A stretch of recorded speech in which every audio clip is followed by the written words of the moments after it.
viceministro tiene una particularidad que lo hace la excepción y lo hace excepcional, diría yo, y es que es una persona contradictoria en el cargo que ocupa y se pierde una experiencia valiosa y a cambio tenemos que pasar y tolerar una curva de aprendizaje que no es buena ni para la economía, ni para los individuos, ni para nadie. En el caso del viceministro eso no es así. Él estuvo por primera vez en el Ministerio de Vivienda en los 70, luego estuvo en el Ministerio de Obras Públicas, luego estuvo en el sector privado, presidió el Colegio de Arquitectos, presidió también la SPIA, luego volvió al Ministerio de Vivienda, estuvo ahí durante el periodo de Martín Torrijos y ahora está de nuevo como viceministro de Ordenamiento Territorial. Nos pareció, cuando nos sentamos siempre a discutir los temas que son relevantes para estos cafés, nos pareció que en el marco de la celebración de los 500 años de la ciudad, valía la pena sentarse un momento para reflexionar con respecto al futuro de la ciudad.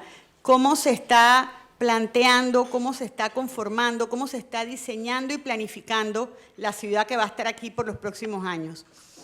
Nos pareció, y tuvimos la suerte de que él aceptó, que el viceministro José Batista era la persona idónea para hablarnos un poquito de esos planes y de cómo va a ser la ciudad de Panamá en los próximos años. Gracias, viceministro, por aceptar esta invitación. Lo invito al podio a que haga su presentación, la cual estará seguida de preguntas del público.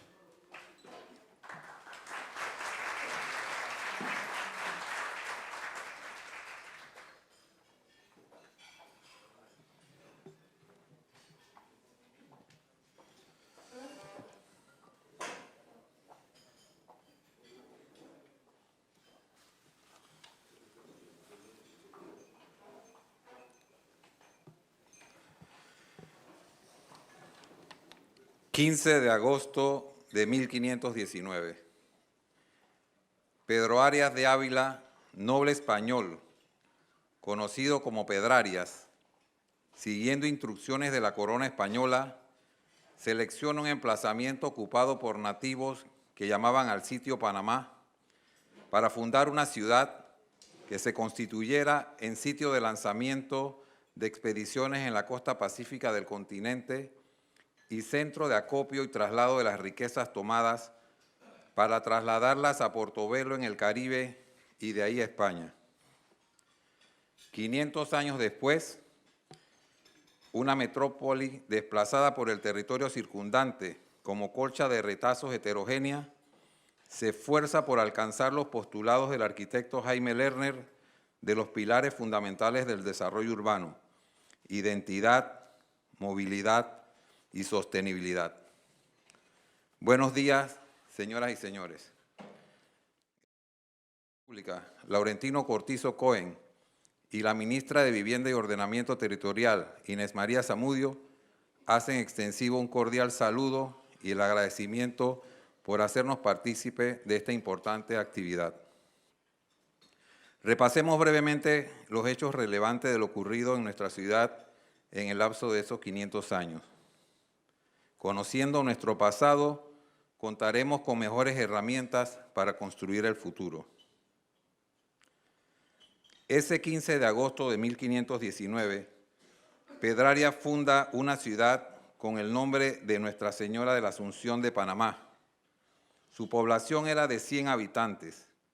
Fue la primera ciudad permanente en la costa americana del Océano Pacífico y fue reemplazo de las anteriores ciudades de Santa María la Antigua del Darién y Acla en el Istmo de Panamá. Un tema recurrente en la historia de la ciudad fue el flujo y reflujo del comercio internacional a través del Istmo. Las referencias históricas disponibles acerca de la traza urbana de Panamá la Vieja son escasas.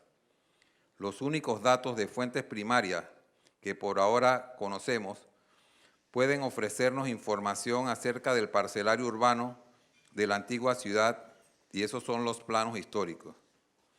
Parece claro que el trazado urbano de las ciudades fundadas por los españoles se regía por las regulaciones que años después se convertirían en las ordenanzas dictadas por el rey Felipe II en 1573, con calles que se cortaban con manzanas. Entre 1539 y 1563 ocurrieron grandes incendios que devastaron parte de la ciudad. Sin embargo, esto no detuvo su progreso. Ya para 1610 existían al menos 5.000 habitantes y unas 500 viviendas, varios conventos y capillas, un hospital y la catedral dedicada a la Virgen de la Asunción, convirtiéndola en una de las ciudades más importantes de la América Española. El otro registro que se tiene de la traza urbana de la ciudad es el plano realizado por Cristóbal de Roda en 1609. Se aprecia la uniformidad del trazado alrededor de la Plaza Mayor y el considerable aumento de las parcelas al alejarse de ella. También se puede observar el crecimiento de la ciudad sobre el sector oeste y una porción de la zona noroeste. El 28 de junio de 1671, el pirata Henry Morgan, con un grupo de 1.400 hombres, se traslada por tierra desde el Caribe y asalta la ciudad, que ya se encontraba incendiada por los mismos habitantes para evitar su saqueo total. El casco antiguo o casco viejo, como se conoce hoy, es el nombre que recibe el sitio donde fue trasladada en 1673 la ciudad de Panamá. Esta nueva ciudad, trazada de forma reticular hacia los 4 puntos cardinales, se caracterizó por la forma axial de sus calles y pórticos, lo cual le valió ser considerada un modelo clásico de ciudad en la América colonial. A diferencia de la antigua ciudad, el casco antiguo tuvo una mayor planificación que iba acorde con las leyes de la corona española. Se diseñó una retícula definida, se edificaron iglesias, plaza mayor, edificios gubernamentales, cerca de 300 viviendas para los habitantes, sobre todo familias pudientes de la época, y una muralla de defensa que excluía el resto de la población y que la hace la única ciudad española amurallada en el Pacífico continental. Tras ayudar a Panamá a separarse de Colombia en 1903, Estados Unidos se hace con los derechos a perpetuidad de una franja de 16 kilómetros de ancho a cambio de $10 millones y una renta anual de $250.000. Se le llamó Zona del Canal de Panamá. Este enclave de 1.295 kilómetros cuadrados, colindante con el extremo pacífico de la ciudad de Panamá, cuyo diseño urbanístico de primer mundo fue realizado y administrado por los Estados Unidos, se convirtió en una extensión de la ciudad, pero limitada, ajena y desigual. Para recibir la enorme cantidad de trabajadores provenientes de diversos países, atraídos por la magna obra, se empezó la construcción de barracas nuevas en los campamentos de la zona del canal. Algunos de estos, aledaños al arrabal del casco antiguo, como el Marañón y el Chorrillo, que tenían un carácter temporal. El arquitecto jefe, P. O. Wright, Jr., habló de varias prioridades, entre estas, cumplir con los requisitos del clima y elegir materiales que soportasen el transporte desde los Estados Unidos. Eran casas de madera, estaban separadas del piso mediante pilares sobre bases de concreto, tenían verandas cubiertas de malla y techos de metal corrugado. En ese mismo año se promulgaron normas específicas de construcción, las cuales fueron perfeccionadas y enmendadas en años subsiguientes.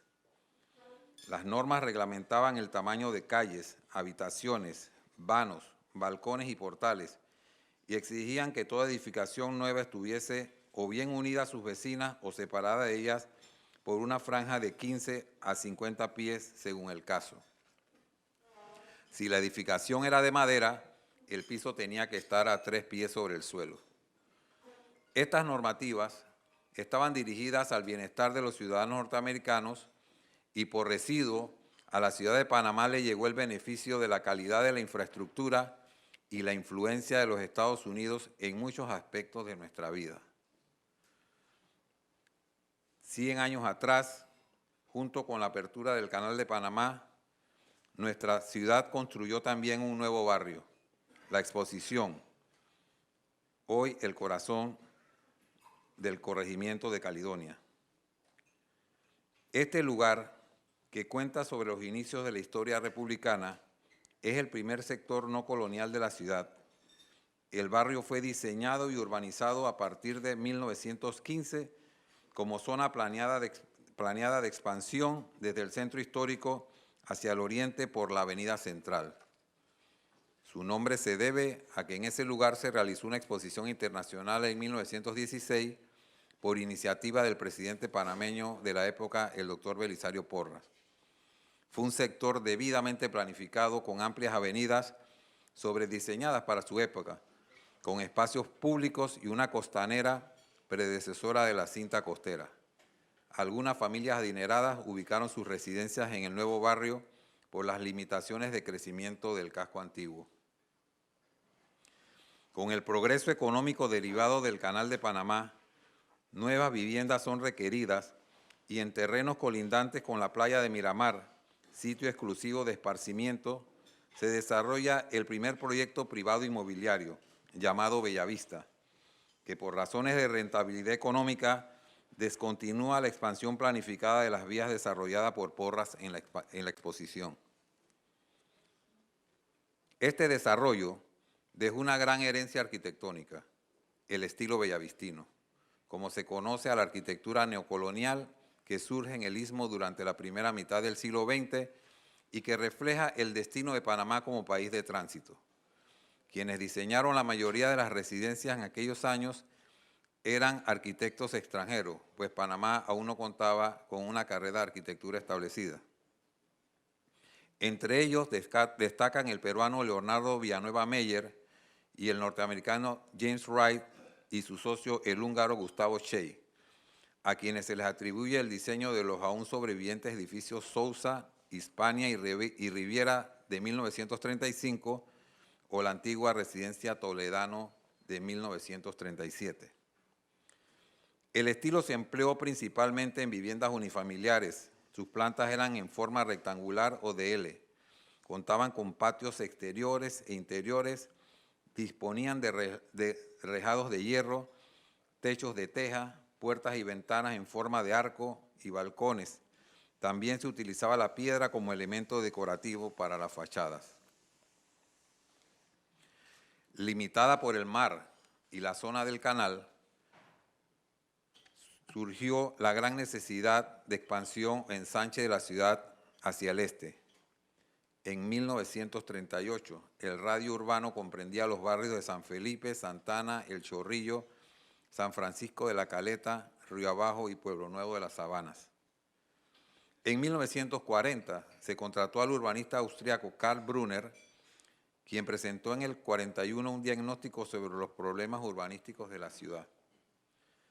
A través del informe sobre el desarrollo urbano y plano regulador de la ciudad de Panamá, realizado por Brunner, el gobierno de turno compra una finca de 70 hectáreas a José Domingo Díaz, representante de Inmobiliaria Unión S.A., por 192.000 balboas, para iniciar la construcción de una urbanización modelo de viviendas para las clases pobres y medianas en el sector de Vistahermosa, que fue diseñada por los arquitectos Ricardo J. Bermúdez y Guillermo de Rux, asesorados por el arquitecto Anatole Solou, experto en vivienda de la Unión Panamericana. Así nace Betania, modelo de la influencia del urbanismo norteamericano de los suburbios residenciales. La urbanización se inaugura el domingo 20 de abril de 1947 con 30 residencias, convirtiéndose en la primera ciudad satélite residencial del país y la segunda en América. Fundado en la década de 1950, alguna vez fue el barrio más moderno y exclusivo de Panamá, El Cangrejo. Surgió como una iniciativa privada y era un conjunto de repartos residenciales. Cuenta con ejemplos destacados del diseño tropical influenciado por la arquitectura brasileña, con ventilación cruzada, amplias terrazas, estilo moderno e internacional clásico de los años 50. Había 2 terrenos para parques, uno donde está el Andrés Bello de Vía Argentina y el otro en una de las calles detrás del Hotel El Panamá.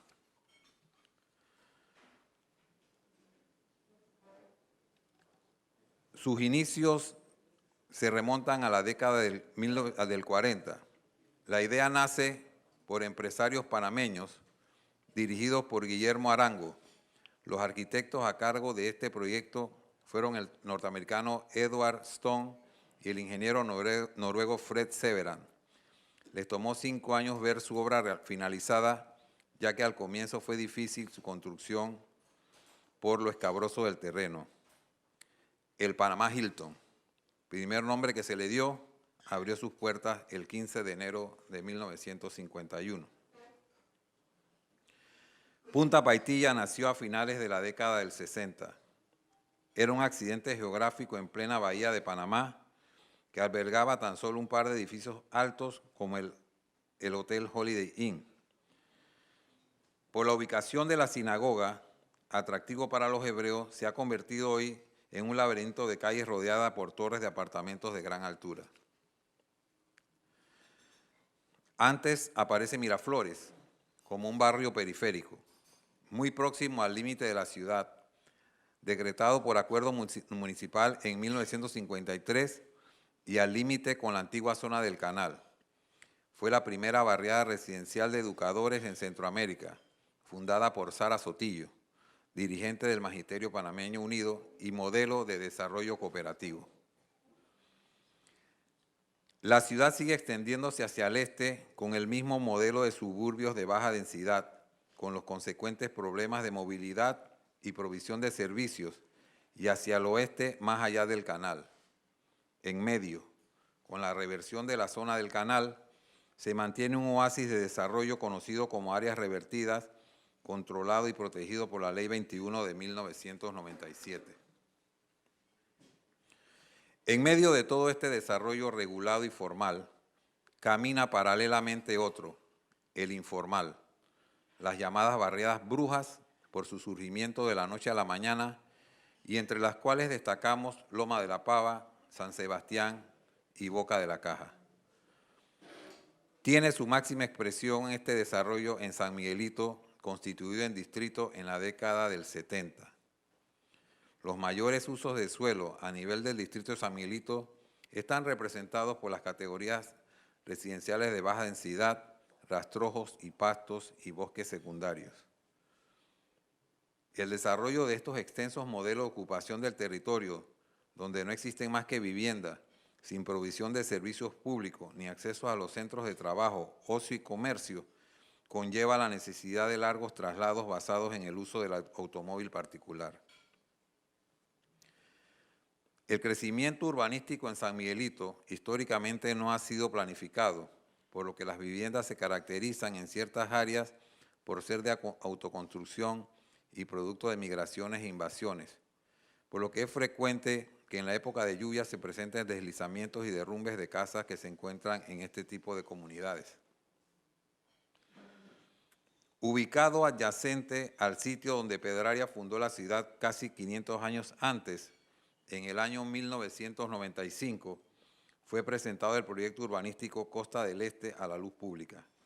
Desde ese momento se convirtió en una de las áreas con mayor progreso inmobiliario de la ciudad de Panamá. Se diseñó con esquemas de primer mundo, con una infraestructura moderna, con amplias calles y con unas normativas que permitían un desarrollo controlado. Según las previsiones hechas por los expertos, la población del área metropolitana de la ciudad de Panamá para el año 2020 alcanzaría 1.8 millones. El cálculo estaba consignado en el Plan de Desarrollo Urbano de las Áreas Metropolitanas del Pacífico y del Atlántico, hecho en 1997. De acuerdo con el documento, la población del área metropolitana a los 10 años sería de 1.4 millones de personas. La ciudad, gracias al crecimiento de población, ha sido demandada hacer nuevas calles y vecindarios, aunque frecuentemente las calles no son muy ordenadas o cuadriláteras. Contrario a lo que algunos argumentan sobre que en Panamá nunca ha existido planificación, la historia demuestra lo contrario, aunque no estemos de acuerdo con su planteamiento e implementación. Una vez Panamá se declara república independiente, se inician las primeras gestiones en materia urbanística con la expedición de la Ley 47 de 25 de noviembre de 1928, que ordenaba el levantamiento de los planos de mejoras y desarrollo futuro de la ciudad y de las cabeceras de provincia. Cerca de 1940, el urbanista Carl Brunner elaboró el estudio denominado Desarrollo Urbano y el Plan Regulador de la Ciudad de Panamá, mejor conocido como el Informe Brunner, que presenta un análisis profundo de los principales problemas urbanos y de la vivienda, así como importantes aportes a la planificación urbana. A raíz de ello surge la Ley número 78, de 23 de junio de 1941, por la cual se reglamentan las urbanizaciones en la República de Panamá. Esta fue encomendada al entonces Ministerio de Salubridad y Obras Públicas. Más tarde, en agosto de 1944, se crea el Banco de Urbanización y Rehabilitación, con el propósito de solucionar el problema de la vivienda popular, urbanizar las áreas urbanas, suburbanas y rehabilitar sectores en deterioro. En el año 1953, mediante la Ley 3 de 20 de enero, se crea el Instituto de Fomento Económico, que a través de su Departamento de Urbanización y Rehabilitación, DUR, tenía la función principal de fomentar la construcción de viviendas para las clases más necesitadas. Con la disolución del Instituto de Fomento Económico, se crea el Instituto de Vivienda y Urbanismo, IVU, con autonomía propia, mediante la Ley 17 del 29 de enero de 1958, para impulsar la construcción de viviendas. Se crea el Ministerio de Vivienda, con la finalidad de asegurar de manera efectiva la ejecución de una política nacional de desarrollo urbano y vivienda. A finales de los años 90, se elaboró el Plan de Desarrollo Urbano de las Áreas Metropolitanas del Pacífico y del Atlántico, Plan Metropolitano, aprobado mediante el Decreto Ejecutivo 205 de 28 de diciembre del año 2000 y recientemente revisado y actualizado, que a través de sus políticas y estrategias de desarrollo establece un ordenamiento territorial apropiado para la región del país. Con la Ley 61 del 23 de octubre del 2009 se organiza el Ministerio de Vivienda y establece el Viceministerio de Ordenamiento Territorial. Las ruinas de la antigua ciudad todavía se mantienen y son una popular atracción turística conocida como Panamá la Vieja. En el año 2003, la ciudad fue elegida como la capital internacional de la cultura. Actualmente se encuentran en proyecto aprobados en construcción una gran cantidad de edificios que superan los 200 metros de altura e incluso algunos que alcanzan los 300 metros, que estarán incluidos dentro de los 200 rascacielos más altos del mundo. Sus edificios marcarán un nuevo panorama urbano en la ciudad que se ha convertido en la ciudad de los rascacielos de América Latina. Este año celebramos 500 años de la fundación de nuestra ciudad, 500 años de evolución urbana. ¿Hacia dónde vamos como institución? El Ministerio de Vivienda y Ordenamiento Territorial tiene dos componentes. Uno, el Viceministerio de Vivienda, encargado del desarrollo por autogestión o inversión de todos los programas de vivienda de interés social. Y el Viceministerio de Ordenamiento Territorial, más ligado al sector privado, y está compuesto por 7 direcciones. La instrucción expresa del presidente de la República, Laurentino Cortizo, al honrarme con esta posición, es convertir la misma en facilitadores y por ello estamos revisando todos los trámites que se adelantan en la institución a fin de agilizar los procesos en beneficio de los usuarios a nivel nacional. Estamos estructurados para recibir a las promotoras e inversionistas en nuestra dirección de promoción de la inversión privada, orientar sus proyectos y guiar sus trámites, tanto en nuestra institución como en las otras instituciones relacionadas, hasta llegar a la adjudicación legal del inmueble. También se encarga esta dirección de llevar el programa Fondo Solidario Vivienda, que consiste en un aporte que hace el Gobierno Nacional a través del MIBIOT y de carácter intransferible para personas y familias de bajos ingresos de la economía formal e informal por un monto de 10.000 balboas en viviendas cuyo precio no exceda la suma de 60.000 balboas.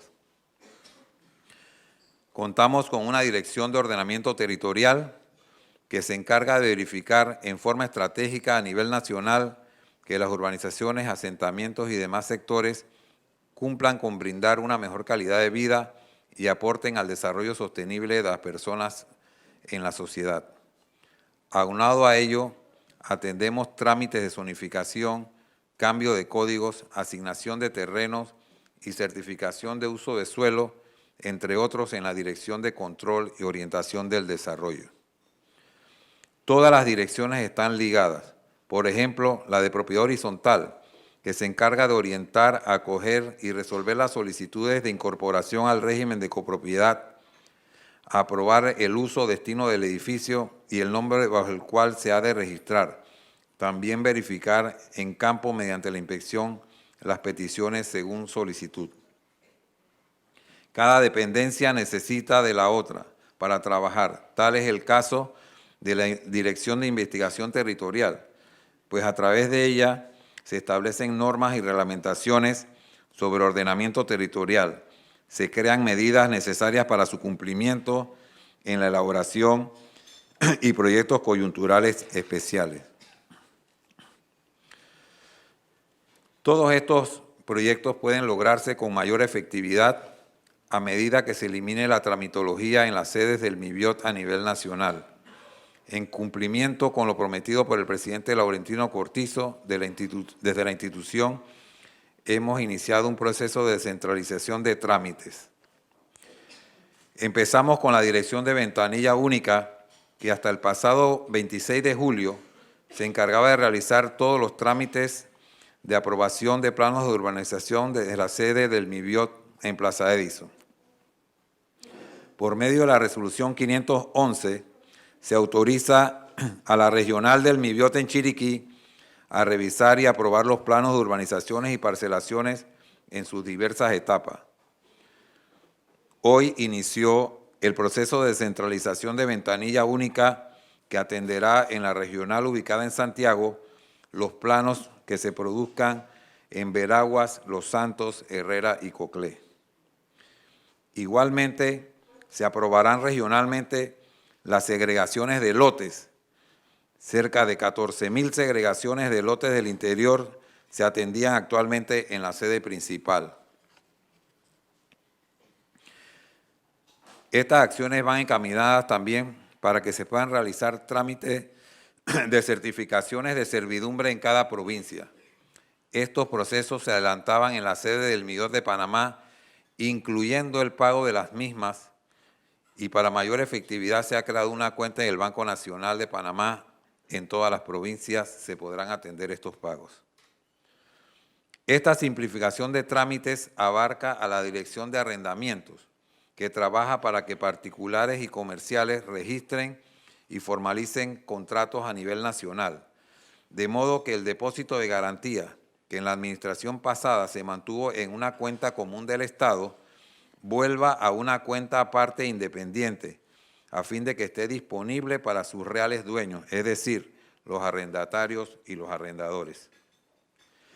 En conjunto con la Autoridad de Innovación Gubernamental, estamos desarrollando la implementación de trámites digitalizados a nivel nacional.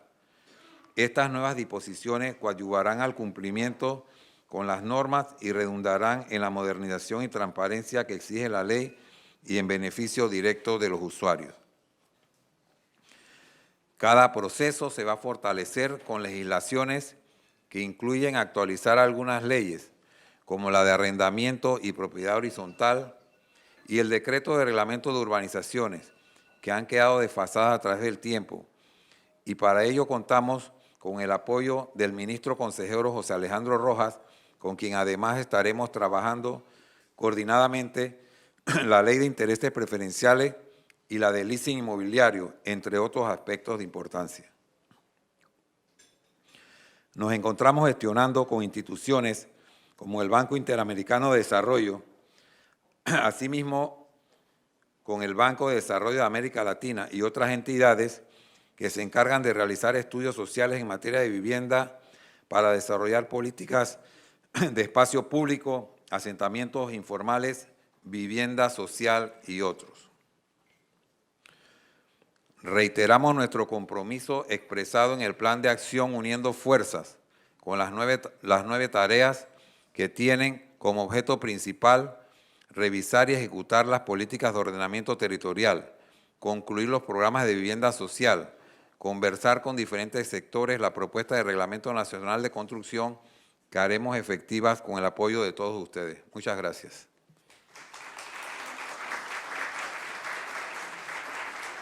No se vaya, no se vaya. Y lo invito a sentarse, si gusta acá o si gusta acá, como prefiera.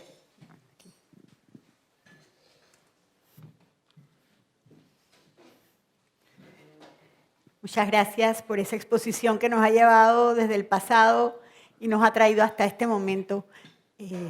Para la sesión de preguntas siempre le pedimos al invitado ser puntual en las respuestas porque solemos recibir muchas. Yo quisiera empezar por una, viceministro. Usted nos ha hablado de un mandato que evidentemente está enfocado en reactivar al sector. Todo el tema de facilitar los trámites, que pues aquí siempre ha habido una queja de que hay mucho papeleo. Pero le voy a hacer una para empezar. ¿Cuál va a ser el aporte de esta administración a la ciudad?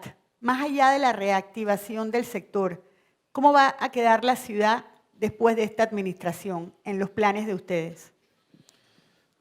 Sí, bueno, nosotros vamos a darle continuidad a lo elaborado en las políticas de ordenamiento territorial que son a nivel nacional, pero que es necesario que también lo llevemos a la ciudad. Esa colcha de retazos de la que nosotros hablamos, de esa ciudad desigual, vamos a procurar con el concurso de las organizaciones privadas, los gremios, etcétera, vamos a llegar a consensos. Un ejemplo es la situación planteada en el corregimiento de San Francisco. Recientemente, en una reunión en que nos invitó el Instituto Panameño de Arquitectura y Urbanismo, expresábamos que nosotros consideramos que la posición planteada por los que elaboraron la propuesta, como los que ahora la adversan, es necesario que nos sentemos en una mesa y lleguemos a consensos para lograr una mejor ciudad. Al final lo que queremos es tener una ciudad más amable, una ciudad que cumpla con esos postulados que hablábamos al principio de Jaime Lerner, una ciudad con una mejor movilidad, una ciudad que salvaguarde su identidad y una ciudad sostenible principalmente. Si tuviera que traducir esos tres elementos, digamos, alguno de ellos, a lo mejor movilidad o sostenibilidad, en un objetivo preciso, medible, con un tiempo específico, ¿podría dar un ejemplo para poder entender? Porque son aspiraciones que todos tenemos en abstracto, pero creo que para tener esa sensación de avance necesitamos saber, bueno, en materia de movilidad se va a hacer esto que nos va a llevar a esto, sostenibilidad esto que nos va a llevar a esto. ¿Podría dar algún ejemplo? Sí, bueno, comencemos por identidad, salvaguardar nuestra identidad. Para eso estamos trabajando directamente con patrimonio histórico y ya estamos trabajando en unos proyectos en el casco antiguo. Y aunque no es en el marco de la ciudad, pero también tenemos instrucciones de la ministra de coordinar con el nuevo ministro de Cultura los temas de Portobelo, San Lorenzo y otros. O sea, salvaguardar nuestra identidad, proteger no solamente nuestro patrimonio arquitectónico antiguo, sino hasta el reciente. Eso es velar por la identidad de la ciudad. En temas de movilidad, hay un aspecto fundamental. Definitivamente que el metro ha venido a cambiar la situación de nuestra ciudad en tema de movilidad, pero ha habido una falla desde su planteamiento inicial, y es que no se ha desarrollado el sistema de alimentación del metro. Por eso es que nosotros vemos que a pesar de que se inaugura la línea 2 del metro que le alivia la vida a mucha gente, vemos que el tráfico por la vía Domingo Díaz se mantiene. Y vemos reacciones de los transportistas de buses quejándose de que el metro le ha robado sus clientes. Y es porque el propósito del transporte masivo, que es que se suplante el uso individual del automóvil, no se logra porque nosotros no hemos garantizado el origen y destino de nuestro recorrido. Para eso, desde que yo salgo de mi casa, yo tengo que tener garantizado cómo llego a la línea del metro y cómo, cuando salgo de la línea, puedo llegar a mi destino. Si nosotros no establecemos un buen sistema de alimentación, las personas van a seguir reacias a dejar sus automóviles particulares para usar el transporte masivo. Con el tema de la sostenibilidad, pues nosotros, toda la infraestructura que nosotros desarrollemos tiene que ser sostenible. Nosotros si estamos desarrollando líneas del metro, nosotros tenemos que tener la capacidad de que el fluido eléctrico no falle, que si nosotros estamos extendiendo nuestra ciudad, que si estamos densificando nuestra ciudad, la capacidad de la infraestructura tiene que ser suficiente. Eso es sostenibilidad. Nosotros no podemos ser a veces ilusos de pensar vamos a desarrollar una gran cantidad de espacios públicos si nosotros no tenemos la capacidad de sostenerlos. Entonces creamos una cantidad de parques que terminan descuidados. Sostenibilidad es que todo lo que nosotros hagamos pueda mantenerse en el tiempo. Bueno, vamos con las preguntas de los invitados.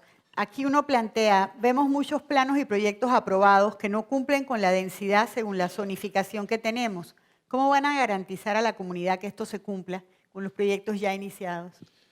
Bueno, recuerden que el Ministerio de Vivienda y Ordenamiento Territorial ve los temas de lotificación y de urbanización. Por ley, el componente de edificación es un componente que lo controla y lo administran los municipios. Sin embargo, yo le voy a hablar como arquitecto, ahora no como viceministro, y aclaro que de mis 40 años de ejercicio profesional, solamente el 25% he sido funcionario público. O sea, el 75% de mi ejercicio profesional ha sido privado.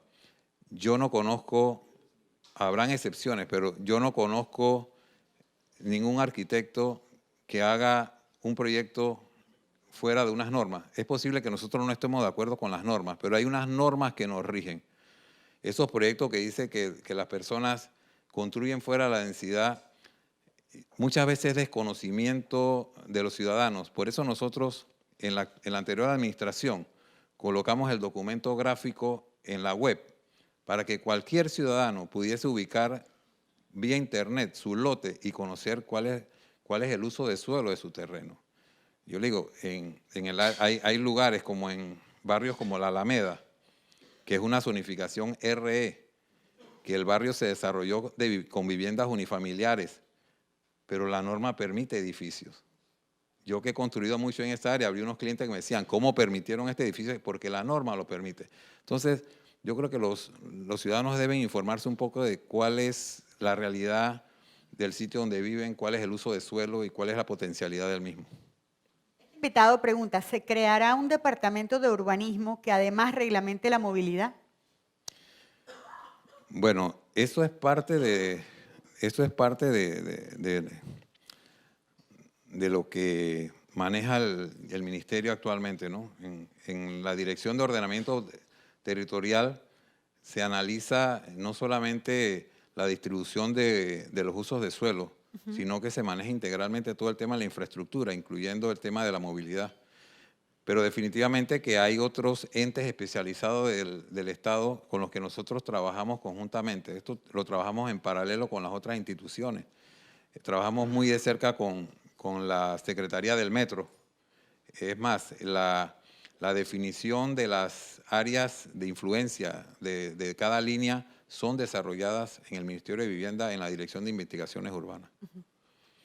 Viceministro, usted y anteriores expositores que hemos tenido sobre este tema plantean algo que va contra la percepción general, el hecho de que la ciudad no está tan densamente poblada como uno cree, que más bien hay áreas dentro de la ciudad que podrían alcanzar mayor densidad y eso contrarrestaría el hecho de que se construya en áreas tan alejadas donde no hay servicios públicos. ¿Podría identificar cuáles son esas áreas dentro de la ciudad que sería ideal densificar y si hay algún programa que estimule el hecho de que se desarrolle esas áreas versus áreas más alejadas? Sí, bueno, mire, yo creo que nosotros tenemos que definir ya el límite de la ciudad, porque la ciudad no puede seguir extendiéndose porque vamos a llegar a Darién. Esta es una ciudad que tiene cerca de 90 kilómetros de largo y su extensión es comparable a la ciudad de Bogotá, que tiene 8 millones de habitantes. La densidad en la ciudad de Panamá es de 59 personas por hectárea. Si nosotros tenemos que en nuestras normas 50 personas por hectárea es rural, eso es un reflejo de que nosotros somos una ciudad pocamente densa, ¿no? Y esto tiene sus consecuencias. Nosotros, precisamente, por no estar densificados, tuvimos que gastarnos $2.000 millones en la línea 2 del metro y vamos a tener que gastarnos $4.000 millones para atender el oeste por no haber ocupado debidamente el territorio que tenemos. Y esto está planteado en el plan metropolitano, la densificación de todo el territorio. Con mis estudiantes de planeamiento en la USMA, estamos haciendo un estudio de toda la 12 de octubre y la Ernesto Telefebre. Y ahí encontramos ya verificado en campo la baja densidad que hay en esos lugares. Yo le pongo el ejemplo de Caledonia.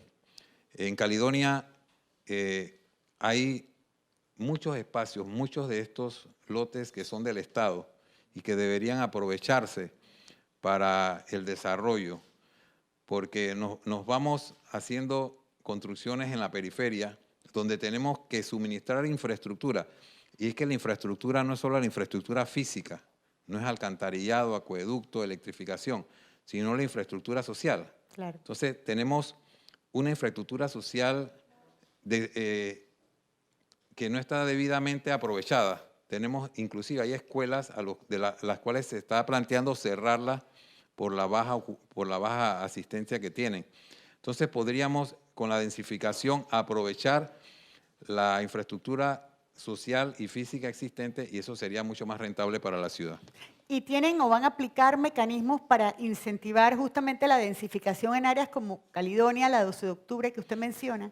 Sí, nosotros tenemos ya ideas desarrolladas, inclusive con respecto al metro, ¿no? A la línea del metro hay algunos planteamientos también con otro tipo de modelos de gestión. Uno de los propósitos de la modificación de la ley de arrendamiento es tratar de incentivar también esa alternativa, porque está demostrado, sobre todo en las nuevas generaciones, ¿sí? Los millennials no están como muy interesados en comprar. Entonces nosotros tenemos que ofrecerle diferentes alternativas y el arrendamiento puede ser una opción, pero no tenemos una ley que incentive esto. Al contrario, desde 1900, la ley del 73 hizo que muchas personas que se dedicaban a esta actividad dejaran de hacerlo. Le pregunto, arquitecto, ¿el programa de vivienda con subsidio y ahorro Provisa existe aún? No, ese programa no lo he encontrado. Nosotros tenemos un programa que está relacionado con las cooperativas, ¿sí? Que es un programa mediante el cual el Ministerio de Vivienda financia a las cooperativas para las que éstas a la vez desarrollen sus programas de vivienda. Y ese programa sí ya le hemos colocado fondos para en los últimos 5 años no se le dio ni un centavo a ese programa. Nosotros estamos ya destinando fondos para el 2020 para ese programa. Otro invitado pregunta, ¿cómo podrá modernizar la dirección de arrendamiento? Los depósitos de seguridad no funcionan hoy en día. Sí, bueno, yo lo mencioné. Sí. Lo mencioné porque es increíble, ¿no? Los depósitos de garantía, el ministerio era custodio de esos fondos. Y en la administración pasada de la que participé, eso estaba en una cuenta aparte. ¿Por qué? Porque eso es un pasivo, claro, hablando contablemente. Bueno, el gobierno anterior colocó esos fondos y los puso en la cuenta común del Estado, como si fuera un activo. Eso le ha creado, hay mucha furia y no contenida contra nuestros funcionarios. Ahí les llegan a los pobres y les gritan de todo, porque es lógico. Ahora, cuando usted va a solicitar que le devuelvan su depósito, usted tiene que ir a cobrarlo, como quien dice, al Ministerio de Economía y Finanzas, tiene que inscribirse como si usted fuera un proveedor. Y si usted le debe al Estado, de repente se toman la plata de su depósito. Entonces, lo otro es que para que a usted le paguen, no hacen cheque, sino que le envían el dinero por ACH. Entonces, usted tiene que tener una cuenta. Hoy en día tengo 33 personas que reclaman su depósito y no tienen una cuenta. Dice, pero yo cómo voy a ir a abrir una cuenta para cobrar 200 balboas. Eso ya nosotros lo estamos resolviendo. Ya yo lo había conversado con el ministro Alexander, que se escandalizó con esto porque eso es un exabrupto, eso es una ilegalidad. Yo se lo dije al ministro saliente en la transición. Lo que pasa es que usaron una fórmula que tenemos que solucionar, pero anoche con la nueva viceministra de Economía, Nelda Medrano, me informó que antes de los 100 días vamos a tener la nueva cuenta para que volvamos a hacer como se hacía normalmente. Usted deposita ahí cuando usted requiere su dinero. Ahí está. Tenemos 28 millones de dólares guardados en la cuenta común. Le iba a preguntar, ¿ese es el saldo más o menos, 28 millones? No, bueno, no, es que esto se mueve todos los días. Sí, claro, pero el saldo promedio. Sí, el saldo promedio, hay como 28 millones, pero no deberían estar allá porque claro, se deben, yo creo que más de 10 millones se deben, que vamos a ver cómo nos los van trasladando a la nueva cuenta para irle pagando a las personas. Este invitado pregunta si el gobierno tiene planes de adecuar las infraestructuras pluviales de agua potable, etcétera, al crecimiento inmobiliario. Y quisiera aplicar la pregunta al hecho de densificar ciertas áreas.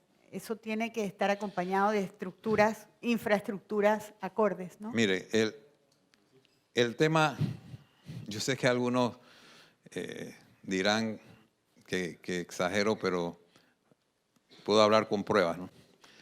Yo digo que en gran parte el tema de la capacidad de la infraestructura es un mito en muchos lugares. Okay. Y yo para corroborarlo, en el año 2008, nosotros hicimos un estudio de San Francisco. El estudio en el tema urbanístico estaba dirigido por el arquitecto Tomás Sosa y por el arquitecto Manuel Trute.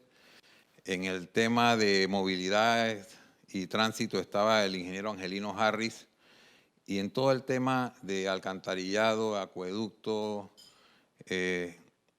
estaba el ingeniero Ulises Lai. O sea, todos los que conocen el sector saben que les estoy hablando de profesionales de muy alto nivel. Nosotros analizamos San Francisco y nosotros encontramos en San Francisco que utilizando ya los códigos, inclusive los no desarrollados, que para adecuar la infraestructura del barrio se necesitaban 6 millones de balboas. Nada más. Imagínense, 6 millones de balboas, que sí. ¿Por qué? Porque mucha gente dice, no, que las calles en San Francisco son estrechas. Lo que pasa es que lo que es estrecha es la rodadura. Como es un barrio que se hizo con cunetas abiertas, entonces los autos se estacionan encima de la calle. Pero es importante saber que la mayoría de la servidumbre, que es lo importante siempre en la vialidad, la distancia entre lote y lote en casi todas las calles de San Francisco es de 15 metros. O sea, ahí hay capacidad para adecuar las vías. Angelino Harry proponía cosas muy sencillas. Hagamos que todas las calles de San Francisco sean en una sola dirección. El costo era mínimo, solamente cambiar los letreros de alto y unos letreros de una sola vía, y eso agiliza el tráfico. O sea, tenemos que ser creativos, sobre todo cuando no hay dinero, como estamos ahora en esta administración. Sí. Así es que estamos forzados a ser más creativos de lo normal. Pero le ponía solamente algunos ejemplos de que es cierto, hay algunas calles de San Francisco donde la capacidad del alcantarillado es insuficiente, pero encontrábamos otras donde había capacidad suficiente para conectarse varias cuadras alrededor. Entonces, es una situación de evaluar la situación real, o como ocurría cuando evaluábamos en el Cangrejo. En el Cangrejo la capacidad del alcantarillado está limitada, ¿pero por qué? Por años de no controlar el flujo de las grasas, por no tener las trampas de grasa en los restaurantes. Entonces, como el colesterol en las venas, están esas alcantarillas reducidas a la mitad de su capacidad. Aquí hay un invitado un poco nostálgico y él pregunta, ¿qué planes o cómo puede incentivarse a los dueños de las pocas construcciones bellavistinas que hoy existen? Y yo incluiría ahí también las de la Vía Argentina y el Cangrejo, que me llamó la atención que usted dijo que era un estilo tropical brasilero. Sí. ¿Cómo se hace para incentivar que no se pierdan esas bellavistinas y algunas otras que tienen valor?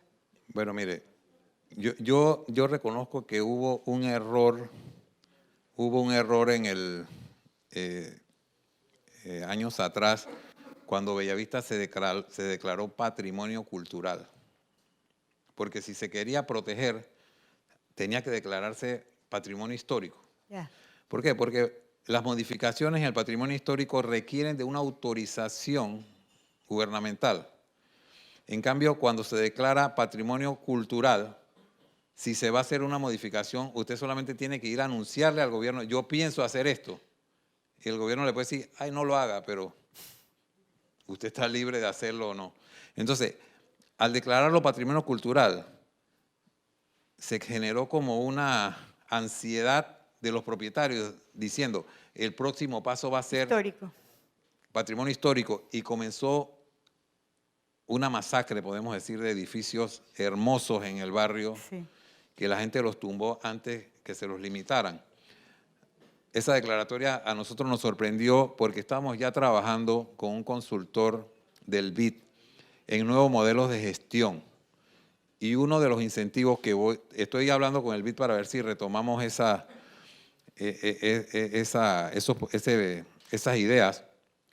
Hay unos mecanismos que se utilizan en otros países que se llama transferencia de edificabilidad. O sea, yo tengo una casa que quiero que se conserve y esa casa tiene un uso de RM3. Entonces, ese derecho de edificabilidad yo se lo puedo vender a una persona que tiene un lote que no tiene ese derecho. Eso proveería de recursos a la persona para que pueda mantener la propiedad. interesante.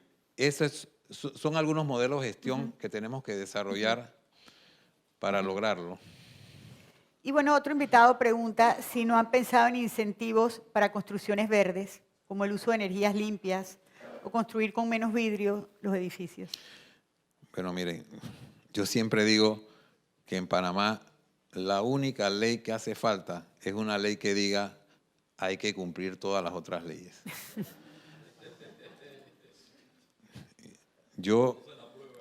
¿Verdad? Yo le digo que en la fecha de aniversario de la Sociedad Panameña de Ingenieros Arquitectos en enero, un día estaba en La Espía y entré a una conferencia sobre aire acondicionado. Creo que era el único arquitecto que estaba ahí, no, tú eras puros ingenieros mecánicos. Y vi que había un reglamento que tenía ya algún tiempo, donde se establecía que todas las edificaciones, ¿sí?, no podían tener en su fachada más de un 40% de vidrio. O sea, alguien no ha aplicado la norma. ¿Y ¿verdad? quién sanciona a ese alguien? Deben sancionarlo. Primero hay que, eso si usted se pone a ver, eso se llama incumplimiento de deberes de funcionario público, ¿no? ¿Sí? Entonces, alguien, lo que pasa es que muchas normas ¿Pero qué están ahí. funcionario debía ser el que El sancione? municipio. El municipio. Sí, lo que pasa es que si las personas no conocen la normativa, Claro. ¿sí? Yo no conocía esa resolución. Quizás la resolución cuando la hizo la Junta Técnica de Ingeniería y Arquitectura no se le dio difusión. Pero hay actualmente, ¿sí?, una resolución sobre edificación sostenible, ¿sí?, que se está aplicando y que establece una serie de requerimientos precisamente para el ahorro energético, para los edificios verdes. Eso ya fue recientemente aprobado y se está aplicando. Tal vez no hay respuesta para esta pregunta, pero usted, arquitecto, ¿tiene algún edificio, residencia en Panamá que cuando lo vea diga, todos debían ser así? ¿O este debía ser algo que imitar o que emular, porque por ciertas características propias al ambiente, al clima, yo no sé, a la identidad? Bueno, mire, yo creo que yo partiría porque revisáramos la historia, ¿sí? Cuando nosotros recordamos Colón, cómo eran esas casas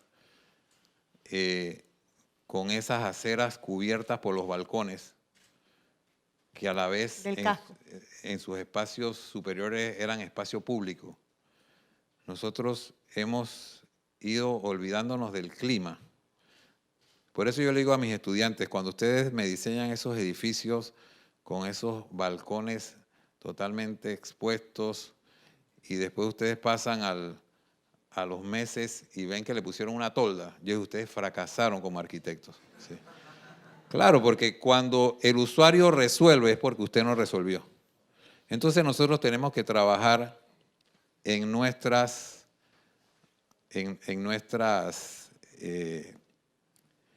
universidades para inducir a los nuevos profesionales.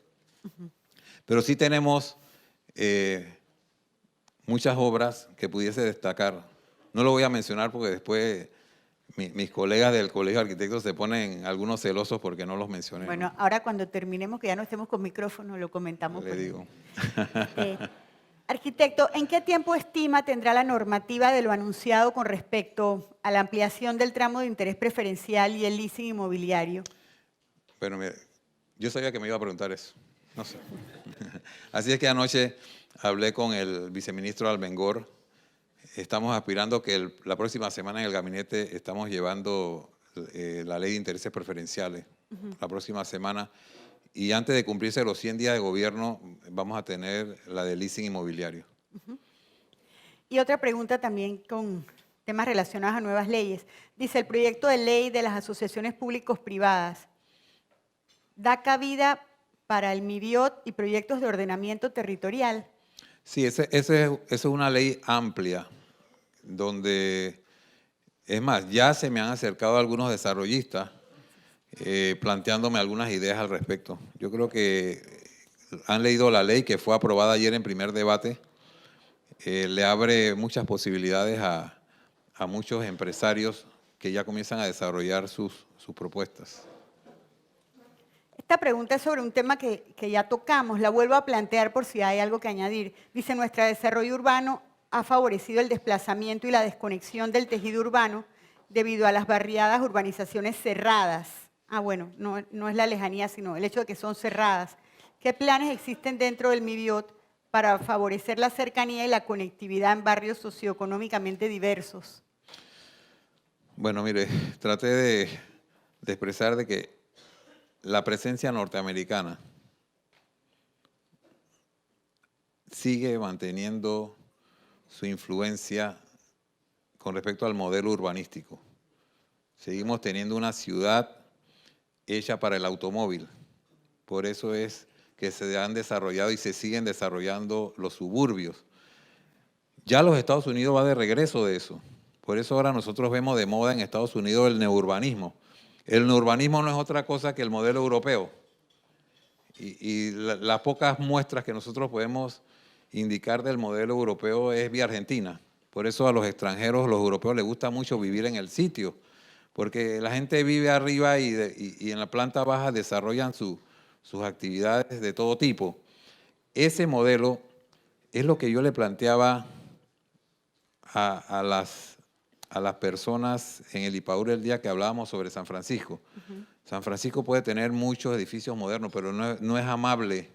No, San Francisco, el barrio, no es un barrio para caminarlo. No existen las condiciones. Entonces, sigue siendo un barrio de automóvil. Entonces, teniendo gran actividad comercial en casi todo el barrio, todavía la gente para desplazarse no existen las condiciones que usted puede decirle a un niño, vaya seguro por esta acera. Tenemos que rescatar eso. Sí. Bueno, justamente este invitado plantea una preocupación en ese sentido. Dice, ¿cómo puede el MIBIOT apoyar las normas que eliminen los requisitos de espacio de estacionamientos en las nuevas normas de desarrollo? Bueno, mire, esa es la gran discusión, ¿sí? El tema es que los apartamentos se achican cada vez más y los estacionamientos no se pueden achicar. Un estacionamiento en un edificio de varias plantas requiere alrededor de 35 metros por estacionamiento. O sea, lo que es el sitio donde se estaciona más las vías y las rampas. Así que imagínense, aproximadamente 35 metros. Y ahora ya estamos haciendo apartamentos de 50 metros. O sea que casi el 30%, 40% de su apartamento es el estacionamiento. Un apartamento para el automóvil y uno para la familia. Sí, yo creo que a muchas personas les va a convenir comprarse un carro casa y tener a alguien viviendo allá en el estacionamiento. Pero mire, yo soy creyente de que en la línea del metro nosotros tenemos que desarrollar modelos de edificios sin estacionamiento. Yo lo fui a ver en Medellín y eso, uno dice, sí, pero ¿cómo hace la persona que tiene? Bueno, pero no te mudes ahí. Yo creo que todos son productos, ¿verdad? Si yo tengo estacionamiento, entonces no compro un apartamento ahí o no vivo allí. Pero las personas, que es la mayoría de la población que no tienen automóviles, tendrían una opción donde usted, imagínese que usted pueda reducir el costo del apartamento en un 20-30% eliminando el estacionamiento. Son temas para pensarlo y discutirlo. Definitivamente. No creo en llegar a imponer nada. Siempre lo hice durante toda la administración. Así hicimos la ley de urbanismo con 35 personas de todos los sectores hasta enfrentados y llegamos a construir y elaborar esta ley que la vamos a revisar también nuevamente. Bueno, este invitado tiene una idea que no sé si es genial o no, usted dirá. Dice, se planea dar una concesión para una carretera de peaje de Chorrera a Coronado. Le ahorraría al gobierno y a los panameños el gasto del corredor de las playas. Es una APP. Me hablan, yo lo pongo en contacto con el ministro Sabonge.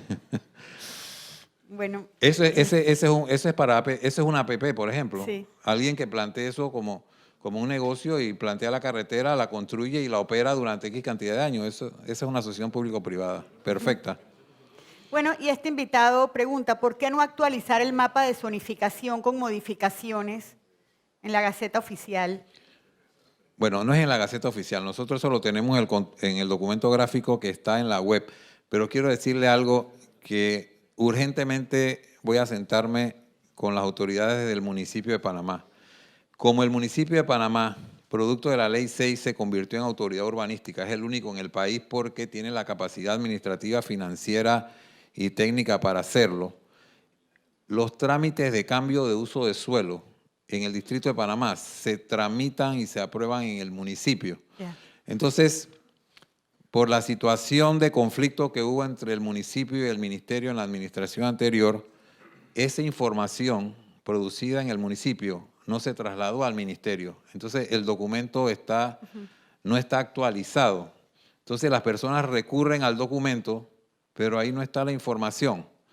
Entonces, nosotros creemos, y no solo para el municipio de Panamá, que las certificaciones de uso de suelo y el manejo de ese documento debe estar en los municipios. O sea, que no lo haga el MIBIOT, porque que ellos hagan cambios y luego nos los manden a nosotros para que lo coloquemos en la web. Yo creo que con el tema de innovación, que pensamos, entre otras cosas, actualizar documentos como ese, podríamos trabajar en línea con los municipios y quizás el acuerdo sea que trabajemos conjuntamente y podamos tener actualizado. Lo importante es que si no se tienen actualizada esta información, podemos llegar a los inversionistas a plantearse erróneamente una perspectiva sobre lo que van a hacer con su inversión en nuestro país. Así es. Sí, bueno, este invitado tenía otras dos preguntas que demuestran que la ciudadanía no tiene clara la línea divisoria entre el MIBIOT y el área en particular que usted administra con la municipalidad, porque dice, hay barrios que requieren de estudio de suelo, ambiente, de situación de agua antes de seguir aprobando proyectos, y otro que dice comercios reportados en el municipio que están operando en áreas residenciales. Son temas municipales, ¿verdad? En su mayoría, pero quiero indicarle algo. Nosotros hicimos la ley 6, nosotros no iniciamos su implementación. Cuando llegó el gobierno de Ricardo Martinelli, postergó la implementación de la ley para el año 2014, por lo tanto el municipio de Panamá se convirtió en autoridad urbanística a partir del 2014. Sin embargo, por esa pugna que ya indiqué, nunca hubo esa relación entre ministerio y municipio para que ese traslado fuera ordenado. Entonces, ¿qué sucedía? Y le hablo como usuario. Yo iba a hacer un trámite al municipio y me decían, no, eso es en el MIBIOT. Cuando iba al MIBIOT dije, no, ese es el municipio. Entonces teníamos a los usuarios en ese limbo. Así es que nosotros ya le vamos a dar formalidad. O sea, el municipio de Panamá, por ley, podría asumir responsabilidades inclusive de aprobar los planos de urbanización, pero ellos no tienen la capacidad y la organización para eso. Entonces ellos han asumido algunos de los trámites. Nosotros y sobre todo para la claridad de la ciudadanía, nosotros vamos a hacer resoluciones donde decimos el municipio de Panamá o el municipio de David, el municipio de Chitré, pueden hacer certificaciones de uso de suelo, ¿sí? Yeah. ¿Por qué? Porque ya cumplieron con lo que dice la ley, porque la ley dice claramente que esas facultades serán transferidas por el Ministerio de Vivienda, no que ellos la asumen directamente, que fue la pelea que había, ¿no? El alcalde decía, no, yo soy la autoridad, entonces yo lo hago, pero entonces había otras cosas, ¿y por qué esta no la hace? Ah, no, porque esa yo no la hago. Entonces, esa situación de incertidumbre la entiendo, y entiendo la pregunta que hace la persona porque yo mismo lo he vivido. Ya. Le quiero agradecer muchísimo, arquitecto, como dije, primero por aceptar el cargo, que sabemos que son cargos complicados, y invitarlo a que en ese esfuerzo, y que también hay como mucha presión de los electores de incentivar el crecimiento y promover la construcción, por supuesto que sí se necesita, y qué bueno que eliminen el papeleo y que reduzcan los trámites, pero ojalá que también cumplan, y quién mejor que usted que tiene toda esa experiencia en orientar para que esta ciudad se vuelva cada vez más amable en otras áreas. Ahora, con motivo de los 500 años, tantas fotos, tantos paisajes hermosos de la ciudad de Panamá, pero también hay muchos otros que sabemos que no se pueden mostrar porque son realmente caóticos. Así que, nada, invitarlo a que deje esa huella, que se ve que usted tiene la vocación por las cosas bien hechas. Muchas gracias. Muchas gracias a ti por la invitación y a todos por haber venido a acompañarnos esta mañana. A todos los que están aquí, que seguramente son suscriptores del diario La Prensa, que como saben es un medio que necesita el apoyo de todos los que creen en información independiente, en información fresca, en información responsable. Así que si hay alguno aquí que no es suscriptor, que no cree en papel de pronto, hay suscripción digital. Realmente los invito a suscribirse. La suscripción cuesta $55 al año. A cambio de eso usted recibe información gestionada con responsabilidad, con independencia y con una vocación de formar ciudadanía. Muchísimas gracias por madrugar, muchísimas gracias, arquitecto, y a nuestros patrocinadores Banco Nacional, Dólar y Mafre. Muchísimas gracias. Gracias.